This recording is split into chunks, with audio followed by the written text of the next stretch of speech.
Hey guys, it's Daniel. The following is a clip from my interview with Radiohead producer Paul Koderie. If you want to see the full interview, it's linked below. So as we discussed, another one of the bands you've worked with is the Pixies. You recorded the Pixies' 17-track demo, The Purple Tape, in 1987. 8 of those songs were released that year as the On Pilgrim mini LP. Did you think the band was going to take off? You just have that feeling where, I think I was editing that song Subculture onto the reel. Yeah. And the original demo version was really good. And I'm like, wow, this is good, And I started going places. I went with some friends. I went to Las Vegas a little while later. I walked into this record store and they were playing, after the record came out, they were playing it, Come On Pilgrim. People were coming up and saying, who is this? It was one of those moments where you're like, nobody knows who I am, but I'm sort of seeing it happen in front of me. You could see that people getting excited about it. So it was, another thing like that happened was I went to a Palladium in New York City one night to, with some people. It was a big dance club in Midtown, and they played a song from the record on the big system, and it sounded great, and everyone danced. That's awesome. So, just things like that. You see that happening, and you're like, oh, that's just happening, So I got a question about Come On Pilgrim for you. So from what I understand, you guys recorded 17 tracks for the Purple Tape, 8 of which... Is that right? Yeah, something like that. Yeah, 8 appear on Come On Pilgrim. My question is, why didn't you guys just release all 17 at once? Ivo got the Purple Tape, and he said he picked those songs to be on Come On Pilgrim. That was his deal. Here Comes Your Man wasn't on Come On Pilgrim, Yeah. But we recorded a version for the Purple Tape that was arguably better. Mm-hmm. So, he knew to save some things, I think. Ivo was a very smart record man. What was his full name? Ivo Watts Russell from 4AD. Ivo Watts Russell. It's hyphenated, Watts Russell. And he was the label head? It was his label.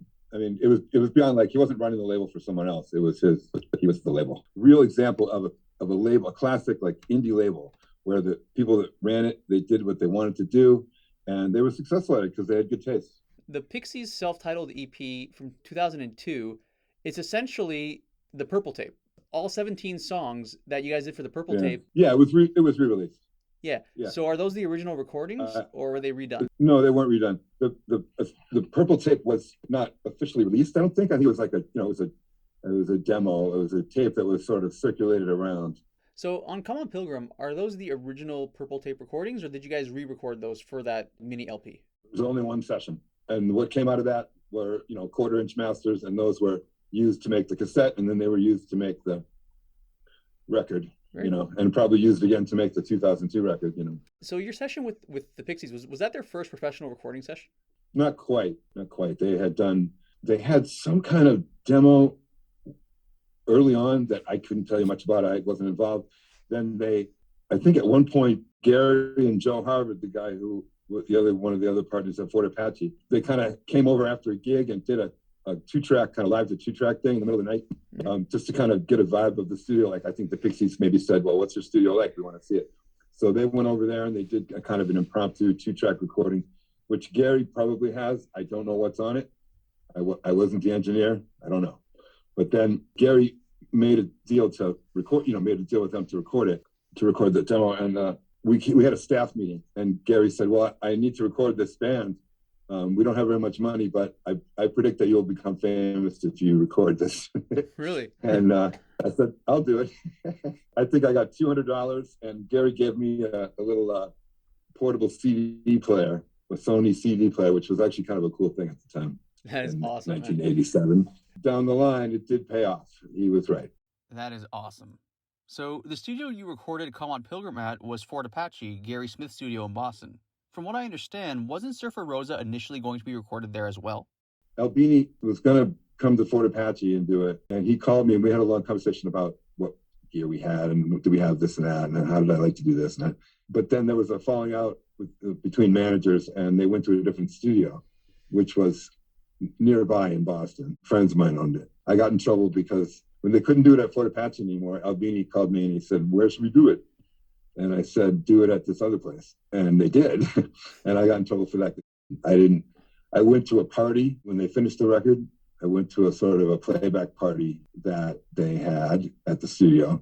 And Albini strung it up, and the first song he played was gigantic. And, everyone's jaw was just on the floor, like, oh, crap.